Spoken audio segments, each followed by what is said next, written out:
Good morning, everybody. It is a beautiful morning here in North Texas. I think it's going up to 85 today. It's beautiful, calm wind finally today. So I'm sitting out in my backyard again, one of my favorite places. Hopefully my little buddy here will not bark at the neighbor next door.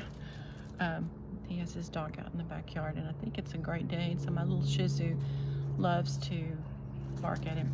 Kai, no. Sorry. Anyway, really speaking to estranged parents and grandparents out there today. I know there's a lot of you out there.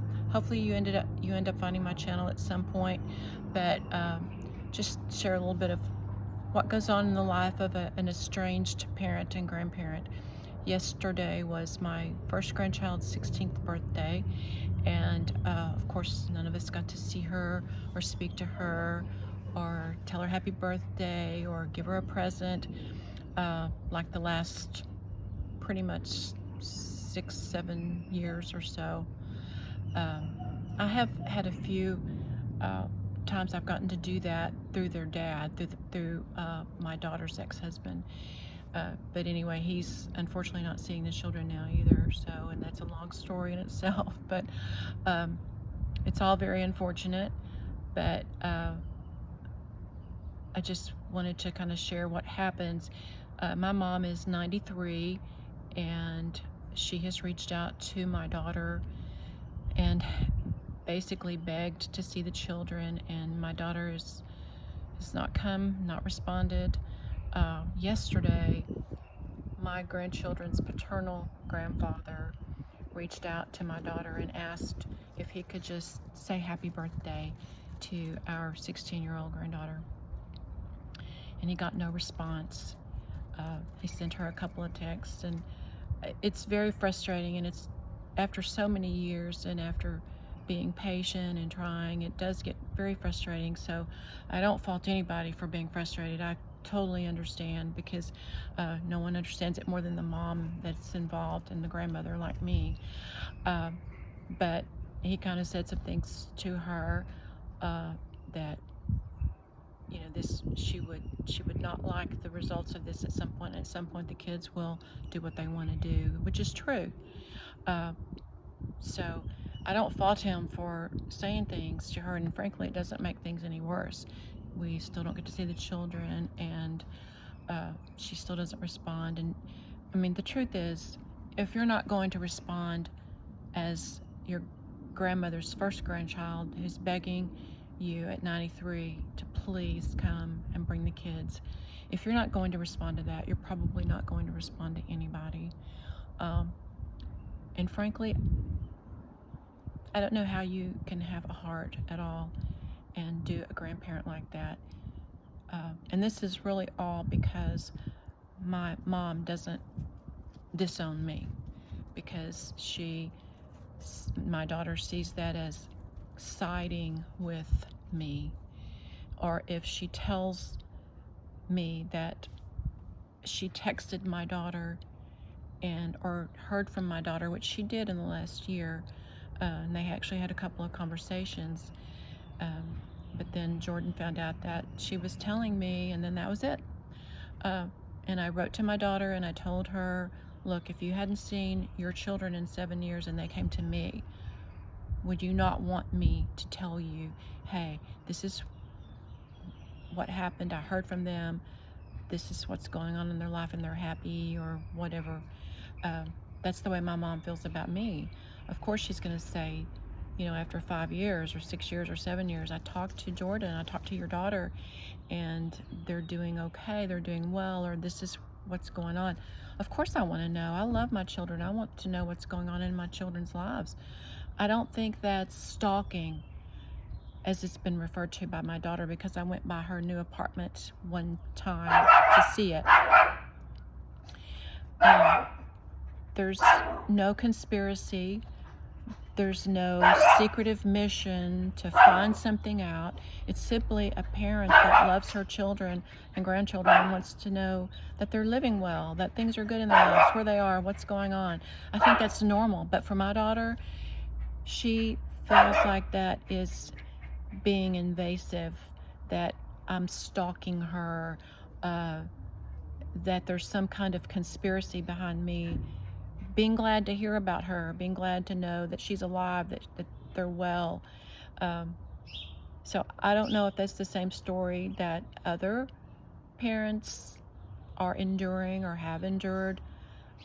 It's mine, and it's just been a really tough road. This happened in May of 2018, so we're coming up on 7 years next month that I've seen my daughter. Never explanation given, but I know a lot of it. I know a lot of the reason behind it. Um, I was very close to my first grandchild, the one that just turned 16, and we bonded very much because they were either living with me or I was babysitting her. The first, around the first 7 years of her life, she was either living with me or I was keeping her all day, every day while my daughter worked, or while the younger two were actually in a school and there wasn't a school for her to attend.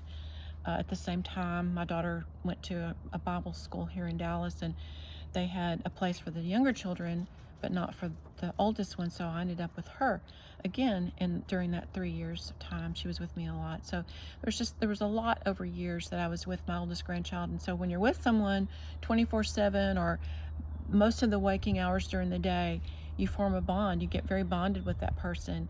And so I was very bonded with my oldest granddaughter. And then when the second one came along, uh, my daughter was sure to keep me away, and she even told one of my friends that the reason she had a second child was because the oldest one was all about me and she wanted one of her own.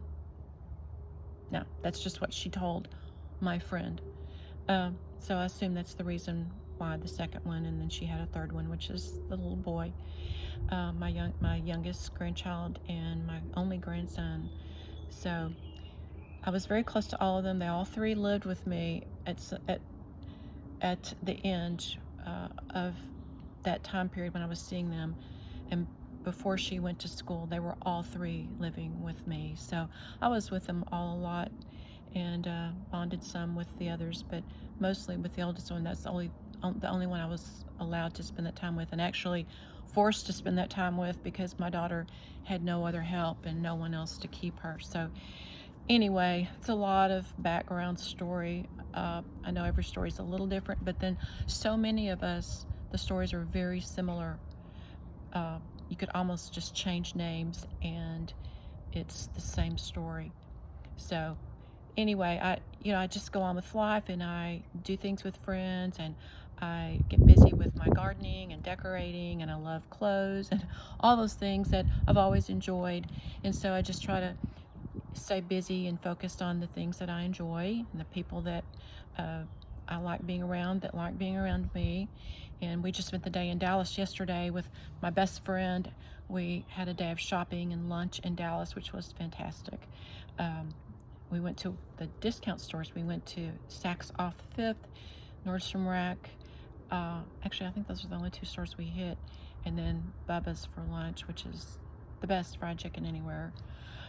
So it was a great day. I had a great day. It was my granddaughter's 16th birthday. So I just got out and kind of celebrated by doing something I enjoy and thinking about her. So anyway, just sharing a little bit of my story with the ones out there that are going through this kind of thing. I know there's thousands and thousands of you because I'm on the blogs and I'm on social media pages, and there are literally thousands of these same stories, similar stories out there. So anyway, I'd love to hear comments, how you deal with this, maybe what specifics that you're dealing with. If it's similar to mine, I'd love to know, and maybe if you have any idea why it's happened in your life. So anyway, I'll just cut it off there for the day, but I appreciate you listening to this, and just ask that you please subscribe to my channel. I do some fun things, gardening and decorating, but I do like to share my story, and I really would like to hear from others who are in this similar situation with estranged children and grandchildren. So, anyway, I hope it's a beautiful day where you are. Make it a great day, and please come back and visit soon. Thank you.